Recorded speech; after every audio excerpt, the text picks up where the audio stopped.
Siempre su presencia puedo sentir, porque nuestros corazones, nuestro amigo Jesús siempre Él lo será. Amigos son amigos como Cristo lo mostró. Al amigo no se niega en momentos de dolor. Con su mano Él te guiará y entonces tú sabrás que un amigo como Él no hallarás. Amén.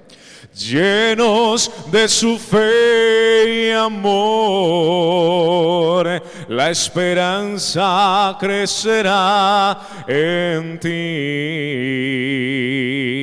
Y aunque asciende a los cielos, nuestro amigo siempre lo será.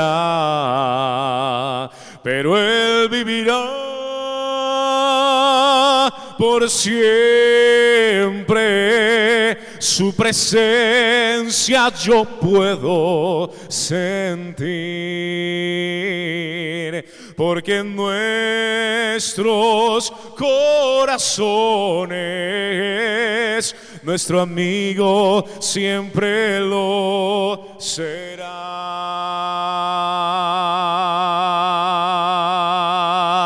Oh, amigos son amigos como Cristo lo mostró. Al amigo no se niega en momentos de dolor. Con su mano Él te guiará y entonces tú sabrás que un amigo como Él no hallarás.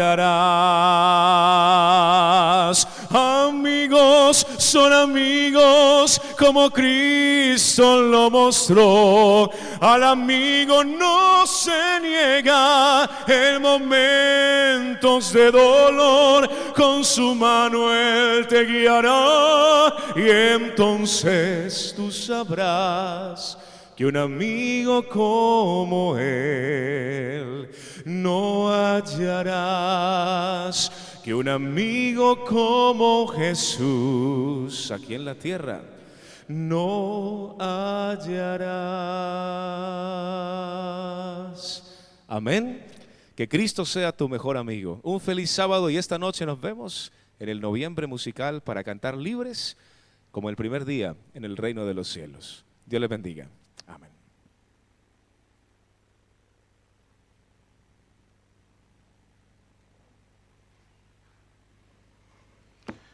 Vamos a abrir, hermanos, nuestras Biblias en el Evangelio según San Mateo, capítulo 7, verso 21.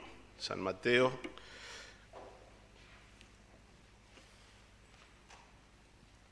capítulo 7, verso 21. ¿Puedo correr este? Ahí está, gracias. Bueno, antes de estudiar la Biblia, hermanos, buenos días. Feliz sábado para todos.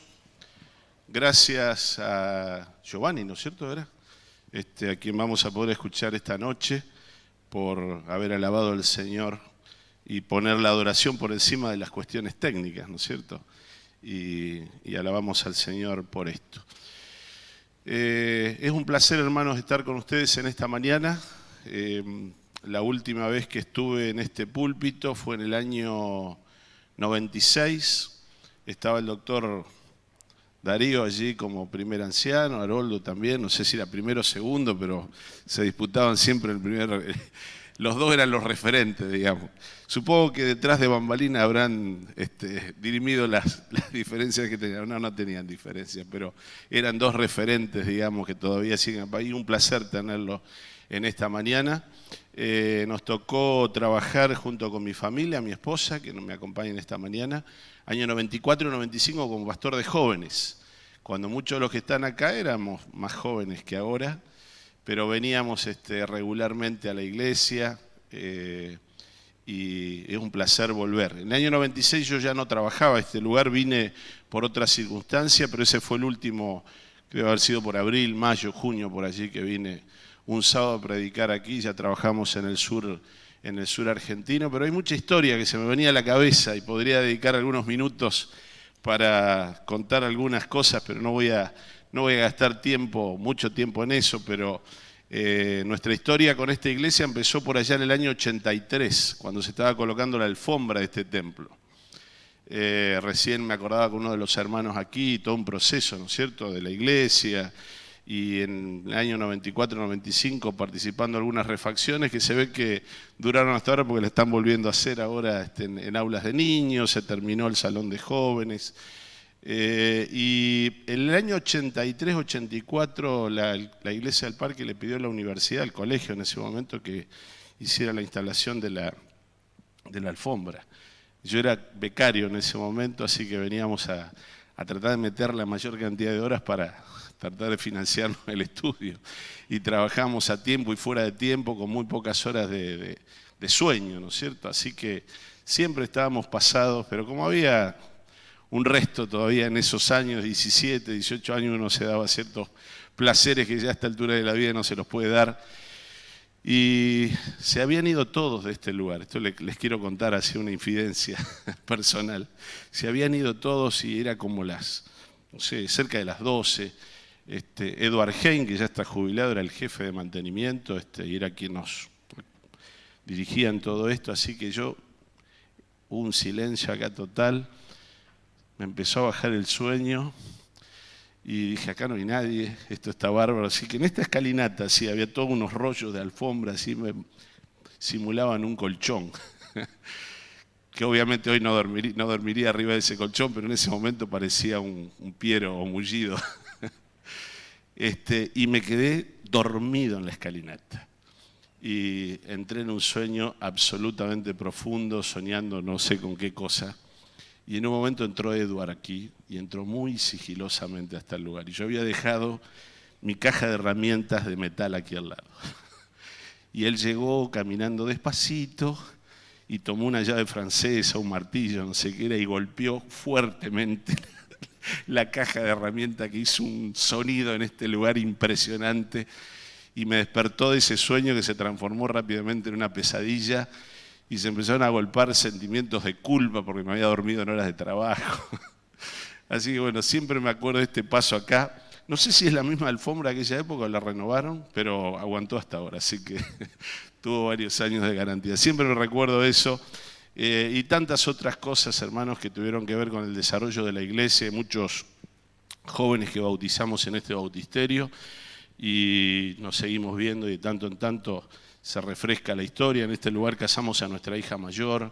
Así que la iglesia del Parque, que fue nuestra iglesia también, yo peregrinaba por las otras, pero mi esposa con las niñas que eran chiquitas y su abuela venían aquí a la iglesia del Parque. Así que quiero agradecer al Señor por lo que Él ha hecho a través de esta iglesia tantos años y lo que impactó también nuestra vida, a pesar de que hoy nuestro foco está puesto en la parte educativa. Somos iglesias que compartimos el mismo propósito, el mismo desafío, y como titulé el tema de esta mañana, unidos y esforzados hasta su venida. Creo definitivamente, hermanos, que estamos a las vísperas de la venida del Señor. Cuando ingresé a la iglesia, conociendo a Carlos allí en Santa Fe, hace ya varios años, antes de venir acá, antes de lo del incidente, jugamos al vóley con Carlos en Santa Fe. Entramos a la iglesia de Santa Fe Centro con la firme convicción de ver a Jesús en nuestros días. Y con el paso de los años debo reconocer que ese ideal es como que se va esfumando, ¿no es cierto? Como que se va diluyendo y como que a veces uno piensa que, bueno, eso era como una especie de ilusión de novato, de aquellos que recién ingresan a la iglesia, que tienen el primer amor, pero quizás ya no será en nuestra generación, sino quizás será en la siguiente generación. Y es muy probable, hermanos, que sea así o no, solamente el Señor lo dispone. Los tiempos del Señor son extrañamente manejados por Él. Y siguen un curso, un devenir lógico, pero de pronto se aceleran de una manera extraordinaria. Y hay una promesa fantástica en el espíritu de profecía que justamente alienta este cambio de paradigma en el manejo del tiempo de Dios. Dice ella que en el tiempo final la obra, la predicación del Evangelio, la expansión del Evangelio, se propagará como, ¿qué dice? Como fuego en el rastrojo. Y todos aquellos que han visto, hermanos, quemarse algo que no hay forma de pararlo, uno se da cuenta de que el fuego avanza inexorablemente y casi uno se da vuelta y ya vuelve otra vez y crece, y uno prácticamente no lo puede parar. Y justamente yéndonos de aquí, yendo al sur argentino, tuvimos la oportunidad lastimosa, sobre todo cuando trabajamos en función de nuestro campamento de Peumayén, allí cerca de Bariloche, entre Villa La Angostura y Bariloche, ver bosques que se incendiaban. Y tenemos algunos hermanos voluntarios que trabajan en los servicios de control del fuego en la zona de la cordillera, en Bariloche, recuerdo algunos hermanos en Esquel, en el Bolsón, que son voluntarios. Y más de uno nos decía que cuando un bosque se quema, muchas veces hay que solamente sentarse a esperar que se termine de quemar. No hay otra manera, no hay forma de pararlo. Y en realidad a veces los paran con, digamos, como si fuera una especie de paradoja, ¿no es cierto?, con un contrafuego. Arman un fuego, arman una cosa así para que se pare, pero que en realidad ya pactan, por así decir, se va a quemar hasta aquí. Es así. Y el Espíritu de Profecía dice que hacia el final del tiempo, la obra, la predicación, la expansión del Evangelio se propagará como fuego en el rastrojo. Solamente el universo se sentará a ver cómo se expande. Y anhelamos firmemente, hermanos, ese momento. El tema es cómo llegamos hasta ese momento. ¿Cómo llegamos hasta allí? En esto de la espera un poco más larga, un poco más corta, necesitamos llegar. Y la propuesta de esta mañana, hermanos, es justamente la que yo mencioné y que ya Jerónimo mencionó en el tema: unidos y esforzados, sin esfuerzo, sin unidad. Muy posiblemente el final del tiempo nos encuentre en un lugar donde no vamos a ser participantes activos de esta avenida. Quiero compartir con ustedes el texto, que es un texto muy conocido. San Mateo capítulo 7, verso 21, es un texto que solemos usar a veces para el mundo evangélico, cuando damos estudios bíblicos, hablamos de que tienen que salir de un lugar y como mostrándole, digamos, que necesitan conocer un poco más. Dice lo siguiente: no todo el que me dice Señor, Señor, entrará en el reino de los cielos, sino que solamente, dice Jesús, entrará ¿quién? Aquel que hace la voluntad de mi Padre que está en los cielos. Y entonces el Señor anticipa de manera preventiva, dice: muchos me dirán en aquel día, Señor, Señor, ¿no profetizamos en tu nombre y en tu nombre echamos fuera demonios y en tu nombre hicimos muchos milagros? Entonces les declararé: nunca os conocí, apartados de mí, hacedores de maldad. Yo les decía recién que este texto solemos usarlo con el mundo evangélico. Todos aquellos que han dado estudios bíblicos en algún momento a un hermano evangélico le muestran este texto como diciendo: no basta solamente con venir a la iglesia, no basta con ser religioso, sino que hay que conocer el resto de la verdad.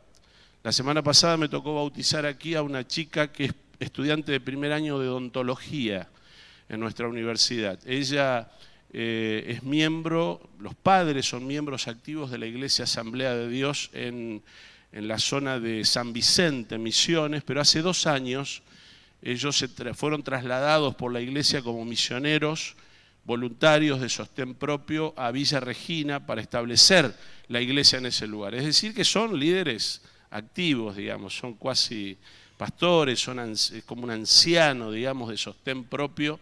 Tienen la iglesia Asamblea de Dios muy, muy arraigada desde toda la vida. Ellos nacieron, ella es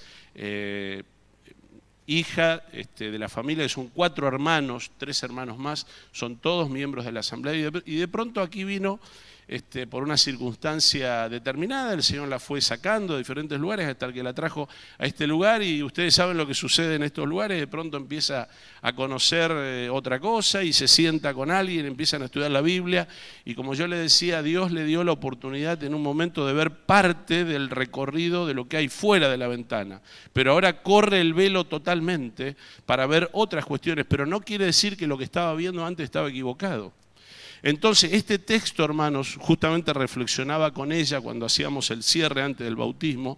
Este texto no solamente se aplica a aquellos que están en otros rediles, sino que también puede aplicarse a nosotros, que de pronto en este lugar, teniendo el velo un poquito más descorrido, porque de pronto conocemos la verdad del sábado, alguna verdad específica que tiene que ver con un mandamiento, que otras iglesias no conocen, también puede estar pasándonos lo mismo y el Señor puede estar haciéndonos el mismo apercibimiento, no todo el que me dice Señor, Señor, con más o menos verdad, con más o menos conocimiento, tiene garantizado entrar en el reino de los cielos, sino solamente aquel que se coloca absolutamente en las manos de Dios y cumple totalmente la voluntad de Dios, no como una necesidad y como un derecho que es ganado a través de la obediencia, sino como una entrega completa, no parcial, no a medias con el velo, sino totalmente completa en las manos del Señor.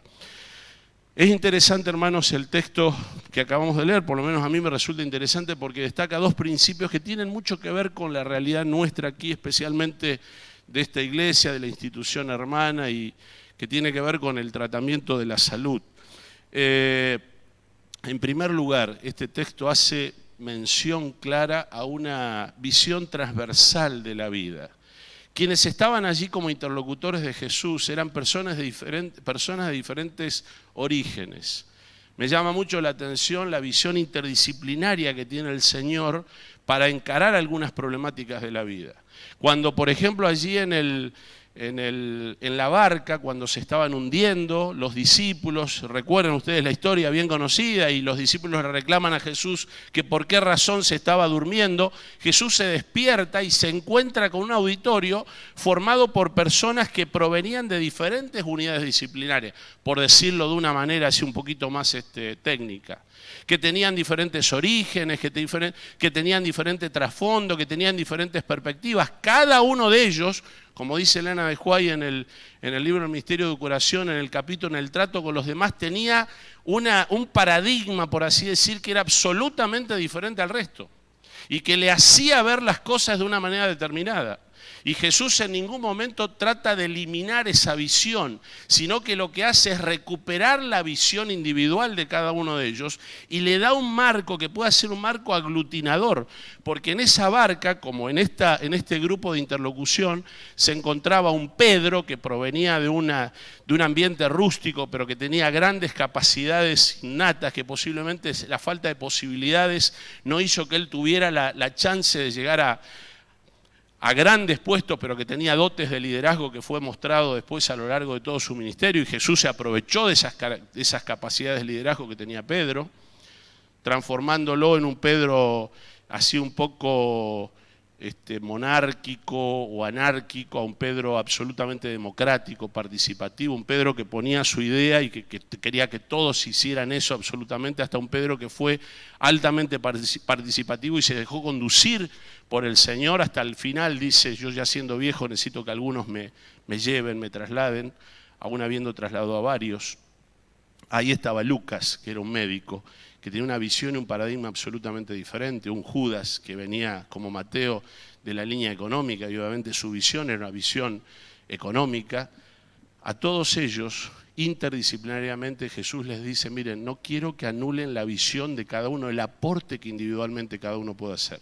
Quiero que a esa visión individual le agreguen ¿qué cosa? La fe. Quiero que la fe sea el elemento aglutinador y que vos en tu visión individual puedas ser un hombre de fe. Y es interesante, hermanos, entender esto así, porque nosotros le decimos a nuestros estudiantes o predicamos a nuestros estudiantes que no se trata de ejercer la misión aquí y desligado del ejercicio de la profesión. Se trata de ejercer la misión en la profesión. Se trata de que la misión pueda transversalizar todo el desarrollo de nuestra vida y las diferentes actividades de cada uno que nosotros tenemos. Cuando nosotros desligamos el cumplimiento de los principios religiosos del ejercicio de nuestra profesión, entramos en una crisis tremenda, y es la crisis de la incoherencia, que se denota a veces en el seno de nuestra propia familia, cuando nuestra familia ve una cosa y escucha otra, cuando nuestros compañeros de trabajo ven una cosa en un área y ven otra en otra área, cuando nuestros vecinos nuestros vecinos. Leía anoche unas declaraciones de los vecinos del comandante del ARA San Juan. No sé si alguno lo ha podido leer, pero es muy interesante lo que dicen los vecinos en Tucumán sobre él. Y hablan de toda la nobleza de este hombre, de los principios, y dicen siempre, a lo largo de toda su vida, habló hasta su compañero de banco de una escuela primaria en San Juan, siempre quiso ser un servidor de la patria. Es decir, evidentemente hubo una coherencia a lo largo de su vida, con ciertos valores, con ciertas características que a la hora de evaluar la persona dicen, esto es lo que se destaca realmente de la persona. Visión interdisciplinar. Y lo segundo que está presente, hermanos, en este texto, tiene que ver con esto de la prevención. Jesús da un sacudón a su equipo de interlocución y le dicen, miren, quiero trasladarlos desde este momento hasta aquel día. Recuerden el texto que acabamos de leer. Dicen, aquel día me dirán. Es como que les está diciendo, mire, le voy a mostrar la película de lo que puede pasar si ustedes no hacen esto. Es como cuando nosotros nos sentamos con nuestros hijos y le decimos, mira, por favor, tené cuidado con esto, aquello y aquello, porque si no te puede pasar esto otro. Hace una tarea preventiva. Y ahora valiéndome un poco de esto, hermanos, en materia de la salud y en materia de la salud espiritual, ¿cuál es nuestra misión fundamental? ¿Solamente sanar la enfermedad? ¿Es promover o prevenir para que la enfermedad no acontezca? ¿O es justamente esto que acabo de mencionar, es promover la salud? Y lo que el Señor quiere hacer acá, hermanos, no es solamente prevenir la enfermedad y mucho menos sanar la enfermedad, porque está anticipándose, sino es promover la salud. Les está diciendo, si ustedes quieren vivir libre, hagan la voluntad de mi Padre que está en los cielos. No en un área de la vida, sino en todas las áreas de la vida. Vamos ahora rápidamente con estos dos principios, hermanos, a destacar las tres crisis que pueden acontecer en nuestra vida, porque este texto habla justamente de eso. Habla de una crisis. Él traslada a los discípulos y a los interlocutores hasta el final y le dice, miren, si ustedes no entienden lo que yo estoy tratando de transmitirles, muy posiblemente les acontecerá esto. Y entonces, antes de que acontezca, hace esta labor de promoción de la salud, de promoción del bienestar, de promoción del resguardo, y para que justamente no acontezca la crisis, da estas palabras diciendo, señores, lo importante de todo esto es que podamos llegar a tener una relación íntima entre ustedes, entre vos y yo. Porque justamente termina el texto diciendo, ustedes hicieron muchas cosas, pero nunca, ¿qué? Nunca nos conocimos. Es decir, no había una relación ojo a ojo, cara con cara, no había una relación así, una búsqueda con imperfecciones, pero donde realmente nos estábamos buscando mutuamente. La falta de relación, hermanos, y obviamente la falta de el aprendizaje de una dependencia es uno de los principales flagelos que tenemos los hijos de Dios y los cristianos. Tratar de ser cubiertos por todo esto que está afuera, pero no profundizar la relación íntima con el Señor, que es lo que establecerá la diferencia en aquel día y nos dirá, a pesar de todo, voy a borrar esto, voy a borrar lo otro, porque realmente tuvimos una capacidad de relacionarnos y tuviste una actitud de dependencia total de mi poder, que es una de las cosas que principalmente el Señor nos quiere enseñar. Tres crisis, hermanos, podemos enfrentar nosotros en nuestra vida. La crisis puede ser interna, la crisis puede ser externa o la crisis puede ser individual. Esas crisis que necesitan ser corregidas de esta manera. ¿Qué es lo que significa la menos peligrosa de todos, por así decirlo? Y voy a describirlas rápidamente. La menos peligrosa de todos, hermanos, es la crisis externa. Es la crisis que acontece fuera del ámbito de la iglesia. Es la crisis que corre en los medios de comunicación. Es la crisis que se mediatiza. Es dolorosa, es dañina, pero no tiene que ver con lo que pasa en el corazón propio de nuestra religiosidad. Es una crisis que de pronto puede ser aprovechada. Es la crisis de los poderes civiles que persiguieron a los hijos de Dios durante milenios y centenios. Es la crisis que puede terminar con la vida, pero no con el corazón que se entrega al Señor. Es la crisis que te puede dañar físicamente, pero no daña tu alma y daña tu entrega. Es la crisis que de pronto puede establecerte muchísimo dolor externo, pero no es una crisis que dañe la relación con el Señor. Crisis externa. ¿De qué manera se resuelve la crisis externa, hermanos? Como decía el Martín Fierro, ¿no es cierto? Hay que unirse. Hay que unirse.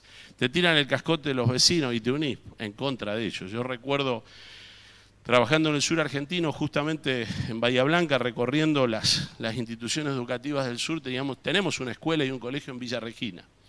Y como acontece en muchísimas escuelas e iglesias también del país y de otros lugares, no siempre los vecinos están tan felices de que nosotros seamos vecinos de ellos. No somos siempre tan bienvenidos y tan queridos, por diferentes razones. De pronto está desierto toda la semana la cuadra y el sábado se viene toda la gente, no hay estacionamiento, te tapó. Entonces están los diáconos ahí en Florida, en Buenos Aires, los diáconos están en el frente cuidando de que nadie se le estacione en los ingresos de los estacionamientos a nadie a lo largo de la calle, porque si no saben los vecinos, y a veces ha sucedido que del mismo púlpito tienen que cortar y decir, hay un gol patente tanto que está estacionado en tal lugar y tiene que salir el hombre a correr el auto porque lo quemaron adelante de todos así. No siempre los vecinos están tan felices de que nosotros seamos sus vecinos. Y este vecino, teníamos un vecino allí en Villa Regina, que no estaba para nada feliz que nosotros fuéramos sus vecinos. Claro, los sábados, y no es solamente los sábados, porque estaba la iglesia de Belgrano allí al lado, sino del barrio Belgrano, sino que también durante toda la semana en la escuela estacionaban, había movimiento. Imagínense los recreos, un patio abierto, el hombre quería dormir la siesta plácida del calor de esa zona, y justamente cuando se acostaba a dormir un ratito, brum, el timbre, el recreo, así que realmente, y nos había metido denuncias de todo tipo, recursos de amparo porque teníamos que hacer una pared, hasta que un día logró que el municipio le hiciera un control de sonidos al patio y a ver si los decibeles daban para avanzar. Así que la directora le dio la instrucción clara a los alumnos. Silencio, por favor. Así que imagínense ustedes, ya se pueden imaginar lo que pasó, hermanos, después. Llegó, no sé, 3 de la tarde que sonaba el timbre, ahí estaba el hombre del municipio con un aparato así, con un flexible que iba marcando con la aguja los sonidos, y entonces se iba por diferentes lugares a ver si la aguja saltaba, y los chicos salieron al recreo. Parecía una especie de monasterio benedictino. Todos, no se sentían ni los sonidos de los tacos en el piso. Bueno, por supuesto que los únicos gritos que se sintieron fueron los del hombre, que estaba más furioso justamente por lo que estaba aconteciendo dentro del... la aguja estaba clavada, hermano, no se movía. Y entonces el de la municipalidad dijo, bueno, sí, es verdad, está todo esto como armado, dice, pero ¿qué puedo hacer yo? Y los chicos, nadie, no decían nada, no había pelota, no había ninguna cosa. Bueno, muchas veces, hermanos, la crisis externa no siempre se resuelve así, pero es medianamente fácil de resolver. Nos unimos para enfrentar lo que puede estar viniendo desde afuera. Un poco más peligrosa que la crisis externa es la crisis interna. Es aquella que logra meter el germen adentro. Ya no es en la piel, sino es adentro. Es un poco más difícil de combatir. Divide, a veces hay que extirpar, hay que sacar. Médicos que están aquí conocen perfectamente de esto. Hay que sacar, muchas veces hay que mutilar. Es una crisis un poco más compleja. Requiere de un tratamiento diferente, un proceso de reflexión, si tiene que ver con la religiosidad, requiere de una puesta a punto, un sinceramiento, requiere que... es la crisis del perdón, la crisis que se resuelve muchas veces en la Santa Cena, cuando nos juntamos con alguien, a veces en el seno de la familia. Mira, yo dije esto, aquello, te herí de esta manera. Es un limar las diferencias para que vuelvan a ensamblar las vidas, pero siempre está el principio de la unidad como el principio de resolución de este tipo de situaciones. Pero mucha más peligrosa, hermanos, que la externa y la interna es la crisis de tipo individual. Porque esa ya no tiene que ver con las decisiones corporativas. No tiene que ver con un grupo que diga, vamos a decidir tal cosa, vamos a entregarnos, vamos a hacer una línea de estudio todos juntos. Es lo que pasa de las puertas para adentro, en el propio corazón, en la propia mente. Es aquella oscuridad que tiene que ser iluminada internamente. Es la crisis individual. Y hay una sola forma de resolverla, hermanos, y es profundizar y profundizar nuestra relación con el Señor. No hay otro mecanismo posible. Es profundizar esa amistad, es justamente lo que Él previene hacia el final. Hacia el final dice, miren, no importa si hicieron más o menos, no importa si fueron más o menos, importa que nos hayamos conocido profundamente. Por eso el Señor dice al final, nunca os conocí. Y en realidad todo lo que hicieron, aunque aparenta ser bueno, ¿fue qué cosa? Fue malo, por eso dice apartados de mí, hacedores de maldad. No porque las acciones hayan sido malas, sino porque están en un contexto de no relación o de relación lejana con el Señor. Y lo que Él realmente quiere más profundamente es justamente disfrutar esa dependencia, porque Dios es un Dios relacional. Estas crisis, hermanos, se enfrentan de esta forma. La crisis externa, la crisis interna, la crisis individual habla de hombres y mujeres sin raíces. Habla de aquellas personas que tienen que ir hasta lo profundo para acabar y extraer lo que necesita ser extraído. Es la crisis de las personas que se contentan con escuchar y transmitir la religiosidad. La iglesia, no voy a hablar de la iglesia en el mundo, pero conozco un poco más la iglesia en Argentina, enfrenta un tremendo desafío, hermanos, y es la alta rotatividad que tiene la membresía. Acabo de venir de un campo allí en Mendoza, donde trabajamos durante 3 años antes de venir a la universidad. Y estadísticamente, y esto pasa en todas las iglesias de Argentina, más de la mitad de la membresía activa tiene menos de 5 años de adventismo. Y nos gozamos en el crecimiento de los últimos años. Pero hemos perdido toda una generación anterior, y es la generación que a lo largo de los años le dio raíces a esta iglesia profundas, trasponiendo una generación y otra generación para que realmente las crisis puedan ser enfrentadas sin necesidad de un zarandeo, de una separación, sino con raíces que sostienen los árboles a pesar de las dificultades externas que pueden acontecer. Por eso cuando tenemos grupos religiosos o personas que tienen mucha raíz en este sentido, tenemos la tremenda responsabilidad, hermanos, de dar este modelo para que pueda ser transmitido y replicado en otros lugares. Cuando la iglesia, hermanos, dice el espíritu de profecía, combine el poder divino con el esfuerzo humano, como decíamos al principio, la obra se propagará como fuego en el rastrojo. Dios empleará instrumentos cuyo origen no podrá discernir el hombre. Ángeles harán una obra que los hombres podrían haber tenido la bendición de realizar si no hubieran sido descuidados en responder a las demandas de Dios. Nosotros vivimos este año, hermanos, en nuestra universidad, un año intenso de actividades en una cantidad de líneas. Y estamos absolutamente convencidos de que la única forma que tenemos de enfrentar algunas situaciones que nos tocan vivir y que nos tocarán vivir de aquí al futuro es justamente resolviendo estas crisis que pueden estar aconteciendo en nuestro seno, que pueden tener una de estas 3 caras, que pueden ser crisis de carácter externo, que nos duelen. Alguna vez charlando de algunas situaciones que tuvimos que vivir como iglesia, más de uno que conocía la iglesia y que conoce la iglesia. Yo quiero decirles, hermanos, que en todo el país el impacto que genera el conocimiento que tiene el país de lo que es nuestro sanatorio en este lugar, el Centro de Vida Sana, y lo que pasa en este lugar, básicamente en esta institución, ha sido el resguardo en más de una oportunidad para que las relaciones que estaban a punto de quebrarse pudieran ser recuperadas también. Un rector amigo de una universidad me dice: Horacio, en un momento de crisis lo único previsible es la relación. Comenzá a recuperar las relaciones antes que se terminen de cortar. Lo único previsible son las relaciones. Y visitando a lo largo de este año amigos de la iglesia que conocen no estructuras, sino personas. Más de una vez, en más de una oportunidad me han dicho, no, pero yo tengo mi vecino, yo fui una vez allí, yo me atendí en el sanatorio, yo fui Esto es el adventismo. Y ese conocimiento de esas relaciones previas fueron fantásticas a la hora de la reconstrucción, hermanos. Estoy convencido de que estas crisis externas se resuelven de esta manera.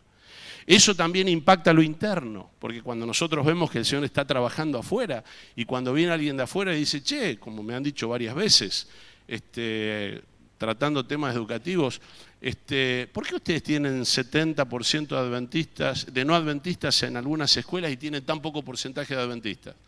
Y una vez uno me dijo, parece que los adventistas de tu lugar no valoran la institución educativa en una ciudad. Muchas veces nos dicen, ustedes no saben lo que tienen.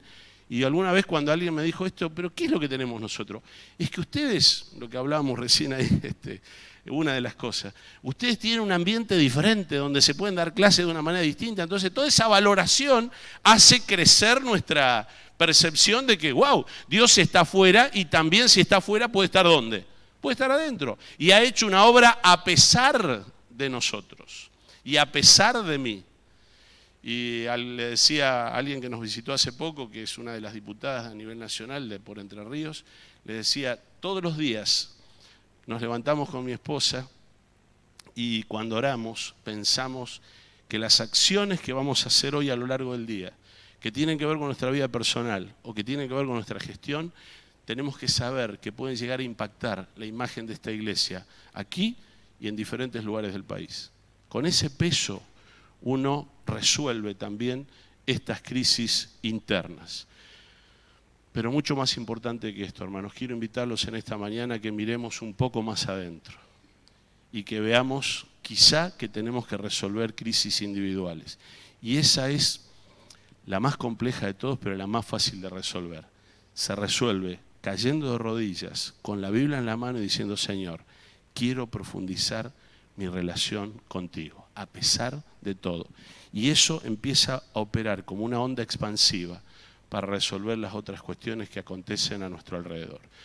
Que Dios les bendiga muchísimo, hermanos, que Dios nos bendiga también a todos. Y que viéndonos en el lugar donde estamos y en la situación que estamos, Dios pueda intervenir profundamente en nuestras vidas, resolviendo lo que tiene que resolver, dándonos la paz que necesitamos recibir y resolviendo lo externo. Está bajo su control. Lo interno ya requiere decisiones nuestras, pero fundamentalmente, lo individual, que requiere una entrega completa en las manos del Señor. Amén.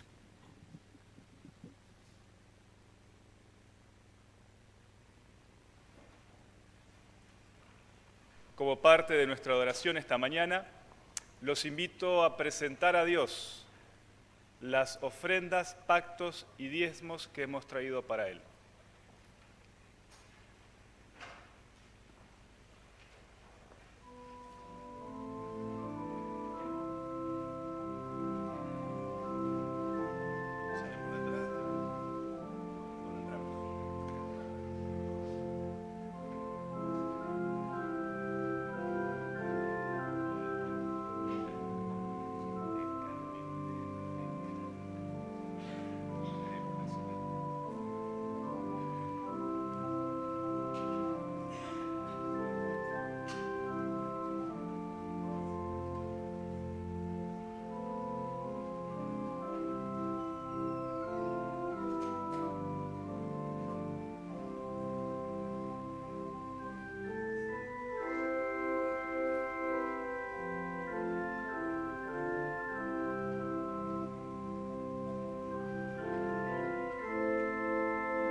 Invitamos a todos los presentes para que entonemos el himno número 163. Cristo viene, esto es cierto. Nos ponemos en pie, por favor.